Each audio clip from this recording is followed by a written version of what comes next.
40.5 mm here, 22. Second tema most 32. Now here on the tema most frame, seriously, 39 mm, 26. 27, and here 2, that's it. Now the difference is clear. Let's go. So, friends, today we have the second part of the window experiments series. And today I will conduct an experiment and comparison of the ALUTECH SL160 lift and slide systems and KRAUSS KRLS 64, also a lift and slide system. Shell doesn't have a lift and slide system, so we are comparing these systems starting with the thickness of the profile walls using a caliper. I've already measured it. The wall thickness of ALUTECH is 2 mm on the sash, for example, while KRAUSS has a thickness of 1.7, meaning the metal content clearly wins again. In general, ALUTECH has higher metal content across all systems. I've already realized this. It's not for nothing that it's slightly more expensive than the others. Next, the following. These are thermal bridges. Here, I was completely amazed because, for example, let's take the sash. On KRAUSS, the width of the thermal bridge is 14.5 minutes. I was completely shocked. What is this even about? It's practically non-existent here. Do you understand that this is just a direct cold bridge? Well, it will freeze through. Just 100%. I don't know how you need to unheat all this with convectors and so on, but in severe frost, condensation will form. Inside the profile, it will not form. So this is a system that is installed, well, at most on a terrace, not in rooms, not in living spaces, because, well, the thermal bridge is just too small, 14.5 mm in ALUTECH in the sash. There are 2 thermal bridges. We have one smaller thermal bridge of 22 mm and one larger thermal bridge of 32 mm. So they kind of squeezed out. The maximum that can be done here, you can't just make it bigger because space is needed for installing the fittings. Therefore, 22 and 32 mm are for the sashes on the frame. Here on the frame, the thermal bridge for KRAUSS is 26 mm, the thermal bridge on the frame, and for ALUTECH, imagine, it's 39.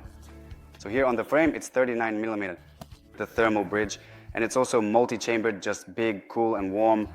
KRAUSS's is not multi-chambered and is 26, well, clearly smaller. Next, this little thing, this plastic tray in ALUTECH, you see, it's also multi-chambered, and it's actually very important because, firstly, water collects here and moisture is drained through it, and secondly, it blocks so that from the street, for example, this is the inner sash, and this is the street side. This entire cup is cold and it blocks freezing diagonally like this, meaning it prevents the inner cup of the frame from freezing. It is extremely important to have proper cold blocking here in ALUTECH, that is in KRAUSS.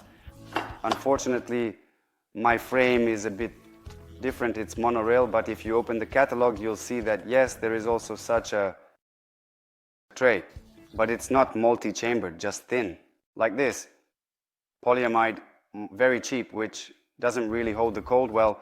Therefore, I'm sure that KRAUSS will definitely freeze through. Next, insulation materials. Look at how much insulation ALUTECH has, especially under the glass unit between the thermal bridge in the place where the frame adjoins. The sash adjoins the frame, meaning when our system lowers the sash onto the frame, it is pressed not only by the seals, but also by these. So, with insulation materials, besides, and this is very cool, because at the bottom we get maximum airtightness. Such a non-drafty section, and on top of ALUTECH, there are also lots of insulators both in the frame and in the sash. That is, well, really it's great. And in terms of thermal resistance, as far as I've seen the protocols, it's almost 1 for the system. So it's just like the 72 series, it's very warm, and that's cool. Well, ALUTECH really did a great job with this. As you can see, KRAUSS has no insulation at all. It is not insulated. As I mentioned, minimal thermal bridges. Therefore, what I can say, if, for example, you install KRAUSS in a residential house, the price is still a factor because it really differs. But if you decide to install KRAUSS in a residential house and decide to heat it additionally, then it is absolutely necessary to have a convector below that will specifically heat this structure well so that it is really hot. This is the first point. And the second point is that you must understand and take on the risks, keeping in mind that with certain temperature fluctuations, that is, when it is very cold outside, it will be warm inside. And if, for example, it is also inside with increased humidity, for instance, in a kitchen, and there is an exit to the terrace from the kitchen, then 100% condensation will form on the profile walls. And possibly, there will even be frost formation. Of course, the room will still be relatively warm, but such problems will occur. So I have clearly explained to you the difference, why it's worth paying for the ALUTECH. If you like these kinds of analyses, be sure to let me know so I can make more of them. Support me by liking, subscribing to the channel, and goodbye to everyone.